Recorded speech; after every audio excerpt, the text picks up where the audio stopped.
नमस्कार, बहुत स्वागत है आप सभी का। आप देख रहे हैं IBC 24। शाम के 7 बज रहे और वक्त हो गया है पावर प्राइम का। तो देश और दुनिया में क्या है खास, मध्य प्रदेश छत्तीसगढ़ की हर बड़ी खबर का पूरा अपडेट आपको मिलता है IBC 24 पर। लेकिन शाम 7 बजे हम आपके लेकर आए हैं मध्य प्रदेश की हर बड़ी खबर का पूरा अपडेट। शुरुआत करते हैं सुर्खियों से। 2 जुलाई को मिलेगा मध्य प्रदेश बीजेपी का नया प्रदेश अध्यक्ष। बीजेपी प्रदेश अध्यक्ष चुनाव के लिए अधिसूचना जारी। 1 जुलाई को होंगे नामांकन दाखिल। खंडवा में जल गंगा संवर्धन अभियान का समापन। पीएम मोदी ने की 1518 करोड़ के प्रोजेक्ट की वर्चुअल शुरुआत। सिंचाई परियोजना और जल संरक्षण से जुड़े अभियानों को किया लोकार्पण।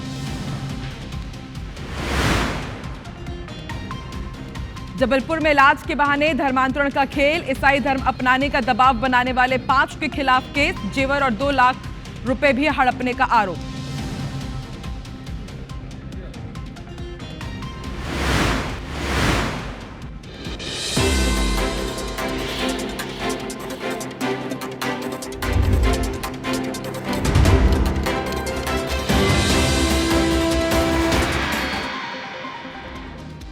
और मध्य प्रदेश के इस बुलेटिन में सबसे पहले बात करेंगे मध्य प्रदेश के सबसे बड़े सवाल की कि आखिर किसको मिलेगी MP बीजेपी की कमान। देखिए, अब बहुत ही जल्द बीजेपी के प्रदेश अध्यक्ष का जो कार्यकाल है वो खत्म होने वाला है और बीजेपी प्रदेश अध्यक्ष चुनाव के लिए बाकायदा अधिसूचना भी जारी कर दी गई है। बिग ब्रेकिंग आपको बता दें, 1 जुलाई को नामांकन दाखिल होंगे और फिर 2 जुलाई की शाम को प्रदेश अध्यक्ष का ऐलान हो जाएगा। यानी कि 2 जुलाई की शाम को MP बीजेपी को नया प्रदेश अध्यक्ष मिल जाएगा। 1 जुलाई को शाम 4:30 बजे से 6:30 बजे तक नामांकन दाखिल कराए जाएंगे। बीजेपी ने प्रदेश अध्यक्ष के लिए बाकायदा मतदाता सूची भी जारी कर दी है। कितने मतदाता हैं वो भी आपको बता दें, 379 मतदाता यहां पर वोटिंग करेंगे और फिर 2 जुलाई को प्रदेश अध्यक्ष के चुनाव के लिए मतदान होना है। और फिर माना जा रहा है कि शाम तक 2 जुलाई को प्रदेश अध्यक्ष भी मध्य प्रदेश बीजेपी को मिल जाएगा। तो लगातार कयासों का दौर जारी है कि आखिर नया बीजेपी प्रदेश अध्यक्ष मध्य प्रदेश को मिलने जा रहा है या फिर एक बार फिर से VD शर्मा को ही एक्सटेंशन मिलेगा।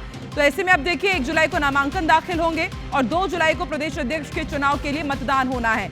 कई यहाँ पर क्राइटेरियाज हैं, सीनियरिटी के हिसाब से अलग अलग वर्गों को साधने के लिए, अलग अलग जातियों को साधने के हिसाब से यहाँ पर अभी पूरी स्ट्रैटेजी बनाई जा रही है। लेकिन 2 जुलाई को क्लियर हो जाएगा कि MP बीजेपी का नया प्रदेश अध्यक्ष कौन होगा और इसको लेकर के अब प्रतिक्रियाएं भी आ रही हैं, सुनते हैं।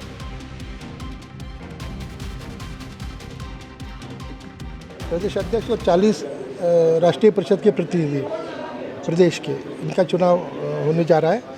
नामांकन पत्र जारी करने का समय कल शाम 6:30 से 6:30 बजे तक होगा। नामांकन पत्रों की जांच कल ही शाम 6:30 बजे से 7:30 बजे तक करेंगे।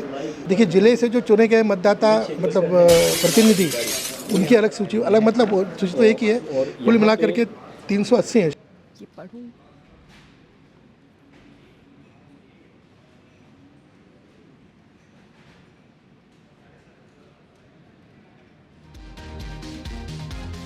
तो देखिए, बीजेपी प्रदेश अध्यक्ष की अधिसूचना जारी हो चुकी है और उसके बाद मध्य प्रदेश में सियासत भी गर्मा गई। कांग्रेस नेता ये कह रहे हैं कि बीजेपी में पार्टी सिस्टम चलता है, अध्यक्ष भी पर्ची से ही निकलेगा। वहीं भाजपा ने इस पर पलटवार किया है। किस तरह से वार पलटवार हो रहा है, सुनवाते हैं आपको।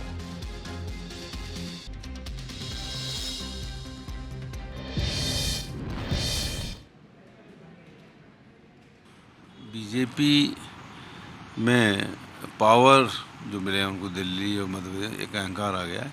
तो अब हर चीज़ वहाँ पर जो है, जो कांग्रेस में जो सिस्टम ख़त्म होता जा रहा है पट्टे वाला, वो वहाँ वो अपने पट्टों को बना रहे हैं।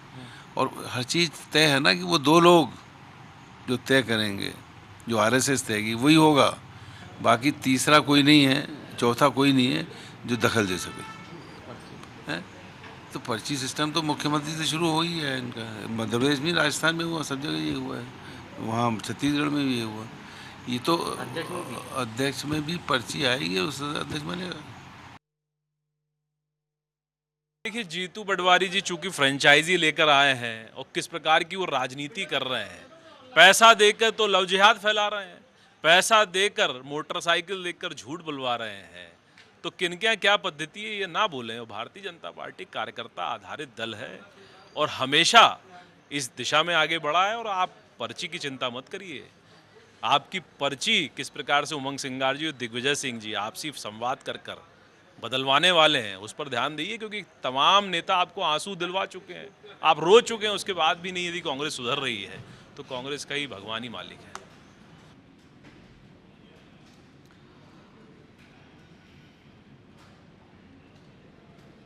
देखिए, लंबे समय से इंतजार किया जा रहा है कि एमपी बीजेपी को नया प्रदेश अध्यक्ष कब मिलेगा, और अब देखिए 2 जुलाई को डेट तो तय हो गई है कि, लेकिन अभी यह भी तय नहीं हो पाया है कि नया प्रदेश अध्यक्ष कौन होगा।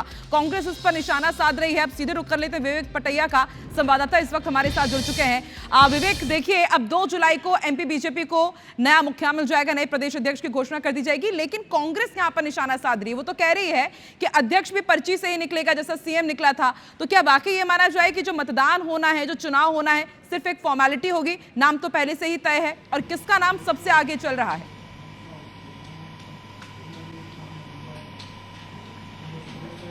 देखिए, सबसे पहले हम बीजेपी के चुनाव कार्यक्रम की बात करें तो कल शाम 4:30 बजे से चुनाव कार्यक्रम जो जारी हुआ है उसके अनुसार 4:30 बजे नामांकन दाखिल शुरू हो जाएगा, और उसके बाद नामांकन की स्क्रूटनी होगी। स्क्रूटनी के बाद जो है नामांकन वापसी का समय होगा, और रात्रि 8:30 बजे तक जो है नामांकन कितने जमा हुए हैं, कितने नाम हैं, उनकी सूची जारी हो जाएगी। यदि सिंगल नाम है तो ही 2 तारीख को 2 जुलाई को मतदान की स्थिति बनेगी, और नहीं तो यदि सिंगल नाम से यदि दो से अधिक नाम है तो फिर जो है मतदान की स्थिति बनेगी, नहीं तो फिर सिंगल नाम पर ही मुहर लग जाएगी। 2 तारीख को जो मतदान की स्थिति यदि बनती है तब जो है बीजेपी की जो 380 के आसपास जो निर्वाचन के लिए जो नाम डिक्लेयर किए गए हैं निर्वाचन में भाग लेने वालों के, वो लोग मतदान करेंगे। लेकिन बीजेपी में ऐसी स्थिति अब तक सिर्फ 2 बार आई है जब प्रदेश अध्यक्ष के निर्वाचन में मतदान हुआ है। एक बार शिवराज सिंह चौहान और विक्रम वर्मा दोनों आमने सामने प्रदेश अध्यक्ष के चुनाव में खड़े हुए थे, तब ये स्थिति निर्मित हुई, और उसके पहले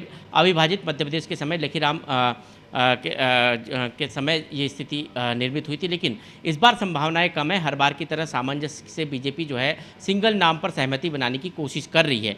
अब नामों की यदि बात करें तो इस रेस में सबसे आगे नाम है वो है हेमंत खंडेलवाल का, जो मध्य प्रदेश के पूर्व सांसद रहे हैं बैतूल से, और वर्तमान में बैतूल से विधायक भी है, संघ के करीबी है, सुरेश सोनी के करीबी है, और मध्य प्रदेश के मुख्यमंत्री के भी जो है करीबी माने जाते हैं, इसलिए उनका नाम रेस में सबसे आगे हैं, और उनके नाम पर लगभग सहमति बनाने की कोशिश जो है नेतृत्व की तरफ से की जा रही है।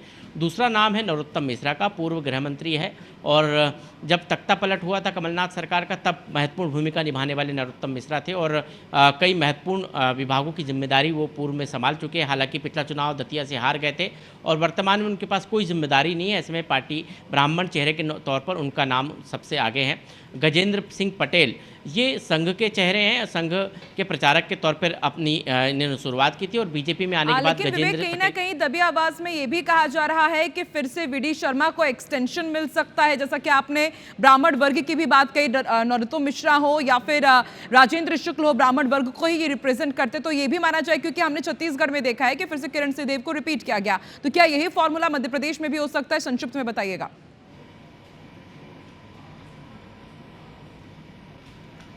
देखिए, रिपीटेशन के लिए वीडी शर्मा के सामने जो है संभावनाएं बहुत कम है, क्योंकि उनका कार्यकाल जो है 5 साल 5 महीने का हो चुका है, और उनको भले ही एक्सटेंशन नहीं मिला हो, लेकिन एक लंबा कार्यकाल, अब तक के प्रदेश अध्यक्षों के कार्यकाल में लगातार प्रदेश अध्यक्ष रहने का सबसे लंबा कार्यकाल जो है वो वीडी शर्मा के नाम पे दर्ज है। ऐसे में उनको पार्टी कोई बड़ी भूमिका में जो है ले जा सकती है, राष्ट्रीय नेतृत्व जो उनको अलग भूमिका में ले जा सकता है, इसलिए उनकी संभावनाएं लगभग अब जो है काफ़ी कम है। हालांकि एक संभावना ये भी है क्योंकि मुख्यमंत्री से एक अच्छी ट्यूनिंग उनकी है, और अभी वर्तमान में संगठन में उनका बेहतर तालमेल के साथ काम कर रहे हैं। विवेक, बहुत कम ही समय बचा हुआ है, 2 जुलाई को शाम तक ये ऐलान हो ही जाएगा कि एमपी बीजेपी की अब कमान किसको मिलने वाली है। आप नजर बना के रखिएगा, रेस में जो भी आगे होगा अपडेट आपसे लेते रहेंगे। फिलहाल शुक्रिया पूरी जानकारी के लिए। बिग ब्रेकिंग आपको जबलपुर से बता दें, फर्जी इनपुट टैक्स क्रेडिट फर्जीवाड़े में बेहद बड़ा खुलासा हुआ है। ये जो फर्जी बिल को का यहाँ पर पूरा फर्जीवाड़ा हुआ है वो 512 करोड़ रुपए का था। ईओडब्ल्यू की जांच में 130 करोड़ रुपए की टैक्स चोरी उजागर हुई है। सोचिए कितना बड़ा यह अमाउंट है, 500 करोड़ रुपए के फर्जी बिलों का खुलासा हुआ है, और ईओडब्ल्यू की जांच में 130 करोड़ रुपए की टैक्स चोरी की गई है, ये भी सामने आ चुका है। 150 बैंक अकाउंट का इस्तेमाल किया गया इस पूरे फर्जीवाड़े को अंजाम देने के लिए। आरोपी विनोद सहाय की 23 बोगस फर्म उजागर हुई है। सोचिए, आरोपी विनोद सहाय के पास 23 बोगस फर्म थी। आरोपी से कई एटीएम, बैंक पासबुक, मोबाइल बरामद किए गए हैं। बोगस फर्म के जरिए ये कागजों में खरीदी बिक्री दिखाता था, शासन से इनपुट टैक्स क्रेडिट लिया जाता था और ये जो पूरा फर्जीवाड़ा है 500 करोड़ से भी ज्यादा का है। ईओडब्ल्यू ने रिमांड अवधि में आरोपी से पूछताछ में ये बड़े खुलासे किए हैं।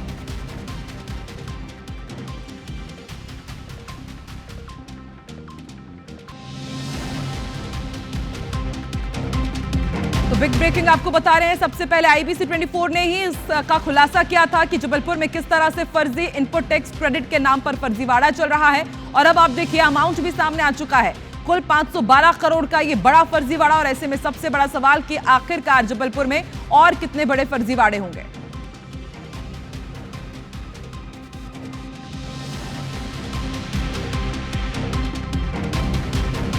तो ईओडब्ल्यू ने इस पूरे मामले में जांच शुरू कर दी है और जांच के बाद जिस आरोपी को रिमांड में लिया गया था उससे पूछताछ हुई, तब ये जानकारी सामने आई कि एक नहीं 23 बोगस फर्म इसने बनाए हुए थे और उसके जरिए ये टैक्स की यहां पर देखिए किस तरह से चोरी कर रहा था।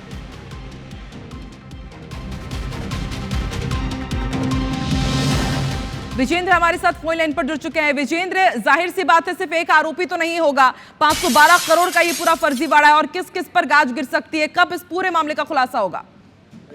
बिल्कुल, ईओडब्ल्यू इस मामले की लगातार जांच कर रही है, चूंकि जबलपुर की ईओडब्ल्यू की स्पेशल कोर्ट ने 2 जुलाई तक आरोपी को रिमांड पर ईओडब्ल्यू के हवाले कर दिया है। और इसमें ही ये पूछताछ में खुलासा हुआ कि आरोपी एनके खरे, जो अपना नाम बताता था, असली नाम इसका विनोद सहाय था और ये लोगों को लोन दिलाने के नाम पर उनके दस्तावेज ले लेता था और फिर फर्जी दस्तावेजों के आधार पर बोगस फॉर्म्स बना ली जाती थी और उसमें इनपुट टैक्स क्रेडिट का एक बड़ा गड़बड़ झाला किया जाता था, कागजों में बिक्री दिखाई जाती थी और फिर शासन से टैक्स ले लिया जाता था। शुरुआत में 34 करोड़ ये फिगर पहुंच रहा था, लेकिन अब तक की जांच में 130 करोड़ रुपयों की टैक्स चोरी उजागर हुई है। और इतना ही नहीं, 512 करोड़ रुपयों के फर्जी बिल जीएसटी ऑफिस में फ्लोट किए गए, इसका भी खुलासा हुआ है। बड़ी तादाद में इस पे बड़ी संख्या में पासबुक्स मिली हैं, एटीएम्स मिले हैं और अभी भी ईओडब्ल्यू को उम्मीद है कि इस फर्जीवाड़े का दायरा और बड़ा हो सकता है। और जाहिर सी बात है कि एक गिरोह के तौर पे संचालित हो रहा था ये पूरा फर्जीवाड़ा, और भी लोगों के नाम इसमें सामने आ सकते हैं। अब तक की जांच में ये पता चला है कि आरोपी विनोद सहाय ने जबलपुर, भोपाल, इंदौर में और कई बड़े शहरों में। अभी तो सिर्फ ये शुरुआत है विजेंद्र, अंदाजा लगाया जा सकता है 512 करोड़ रुपए का फर्जीवाड़ा, किस तरह से टैक्स चोरी की जा रही थी, 23 बोगस फर्म थे, ऐसे में और कड़ियां जुड़ती जाएंगी और कई बड़े नाम भी आ सकते हैं। आप नजर बना के रखिएगा। शुक्रिया अपनी जानकारी के लिए।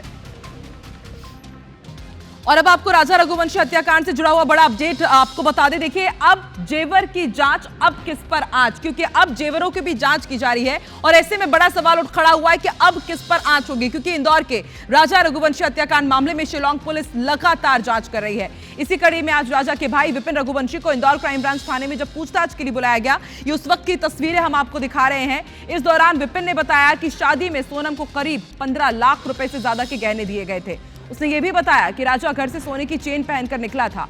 शिलांग पुलिस ने रतलाम से कुछ गहने बरामद किए हैं, जिनका अब राजा और सोनम के गहनों से मिलान किया जा रहा है। इसके साथ ही विपिन ने स्पष्ट किया कि सोनम के पास लैपटॉप होने की उन्हें कोई जानकारी नहीं है। फिलहाल पुलिस मामले की जांच कर रही है।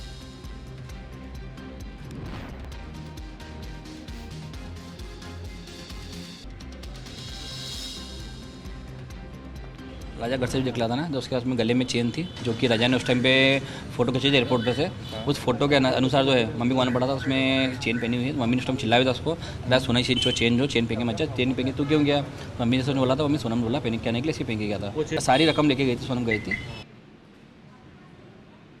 जबलपुर के जॉय स्कूल के संचालक अखिलेश मेमन और उसके परिवार के खिलाफ धर्म परिवर्तन और घरेलू हिंसा के आरोप के बाद विश्व हिंदू परिषद और बजरंग दल के कार्यकर्ताओं ने जमकर हंगामा किया। कार्यकर्ताओं ने जॉय स्कूल को 15 दिन के अंदर बंद करने की मांग की है। कार्यकर्ता तालाबंदी के लिए बड़ी संख्या में स्कूल के पास पहुंचे, लेकिन पुलिस ने स्कूल पहुंचने से पहले ही उन्हें रोक दिया। इस दौरान कार्यकर्ताओं और पुलिस के बीच झड़प भी हुई। स्कूल संचालक पहले से विवादों में रहे और हाल ही में संचालक अखिलेश मेमन के बेटे तनय की पत्नी आकांक्षा अरोरा ने मेमन परिवार पर जबरन धर्म परिवर्तन करवाकर बेटे से शादी करवाने और घर में हिंदू विधि से पूजा पाठ करने पर मारपीट के गंभीर आरोप लगाए थे। वहीं पुलिस आरोपों की जांच के बाद उचित कार्रवाई की बात कर रही है।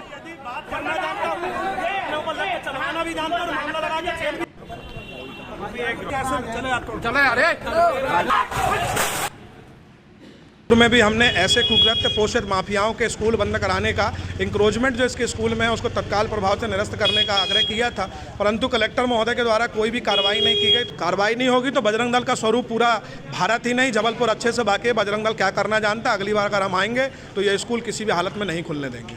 इसमें ये चाह रहे हैं कि स्कूल को बंद किया जाए, तो उसमें चूँकि कोई भी चीज़ कानून की प्रक्रिया के तहत ही हो सकता है। उनको इस संबंध में बताया गया कि वो अपने आरोप के बारे में जो भी उनके पास प्रमाण हो वो दें, उस पर जांच कराई जाएगी, कानून के हिसाब से काम होगा। अशोकनगर में लोधी समाज के शख्स के सरपंच के गंदगी खिलाने के मामले का वीडियो शेयर करने के बाद पीसीसी चीफ जीतू पटवारी पर एफआईआर ने मध्य प्रदेश की सियासत को गरमा दिया है। जीतू पटवारी ने कहा है कि झूठा मुकदमा दर्ज किया गया था, आरोप सही साबित हो गए तो वो राजनीति से संन्यास ले लेंगे। साथ ही अधिकारी को चेतावनी देते हुए पटवारी ने कहा कि अधिकारियों को उनके पापों की सजा जरूर मिलेगी। वहीं कांग्रेस विधायक जयवर्धन सिंह ने दावा किया कि अगर 7 जुलाई तक एसपी पटवारी के खिलाफ हुई एफआईआर वापस नहीं लेते तो 8 जुलाई को पूरी कांग्रेस अशोकनगर में पहुंचकर गिरफ्तारी देगी, अशोकनगर का घेराव करेंगे। उधर कांग्रेस के राज्यसभा सांसद अशोक सिंह ने कहा कि बड़े अफसोस की बात है कि जिस प्रदेश में खुद सीएम ही गृह मंत्री हो, फिर भी प्रदेश का गृह विभाग इतना लाचार हो गया है कि पीड़ितों को आवाज देने की जगह उन्हें दबाने की कोशिश की जा रही है। इस पर पलटवार किया है भाजपा ने, कहा कि 2 युवकों ने शपथ पत्र दिए हैं जिसमें बाइक का लालच देने की बात कही गई है। जीतू पटवारी को भला और क्या सबूत चाहिए।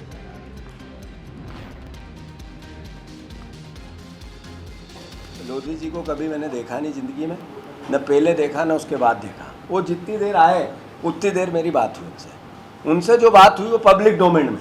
अगर एक एविडेंस ऐसा जो मैं अलग ले जाके बात करें तो मैं इसी वक्त अपने पद से इस्तीफा दे दूँगा। भाजपा सरकार द्वारा षड्यंत्र पूर्वक एफआईआर कराई गई है। 7 जुलाई तक एसपी अशोकनगर ये एफआईआर वापस नहीं लेता है तो जीतू पटवारी जी के साथ में पूरी कांग्रेस पार्टी मध्य प्रदेश की 8 जुलाई को अशोकनगर में ही एसपी कार्यालय का घेराव करेगी और हम सब वहां पे हमारी गिरफ्तारी प्रस्तुत करेंगे। न्याय दिलाने के लिए हमारे प्रदेश कांग्रेस अध्यक्ष से बात की और उसके बाद प्रदेश कांग्रेस अध्यक्ष के खिलाफ ही मुकदमा दायर कर दिया गया। ये कौन सा न्याय है? अगर कोई जनता की आवाज़ उठाने का प्रयास करता है तो क्या इस तरह का विपक्ष के साथ व्यवहार किया जाता है? शपथ पत्र प्रस्तुत किया है, उसकी वीडियो रिकॉर्डिंग हुई है और उन्होंने उसमें स्पष्ट बताया है कि मल खिलाने जैसा झूठा आरोप जीतू पटवारी के कहने पर मोटरसाइकिल के लालच में उन्होंने किया है। इससे अधिक सबूत और क्या हो सकता है? तो आखिर अशोकनगर मामले का सच क्या है? कौन झूठ बोल रहा है, कौन सच बोल रहा है? शिकायत झूठी थी या फिर सियासत झूठी है? इस पर आज रात 8:30 बजे आप जरूर देखिए शहमाद द बिग डिबेट मेरे साथ। फिलहाल मध्य प्रदेश के बुलेटिन में इतना ही। आगे देखिए छत्तीसगढ़ में क्या है खास। हमर बानी हमर गोट रचना नितेश के साथ। मुझे दीजिए इजाजत। नमस्कार।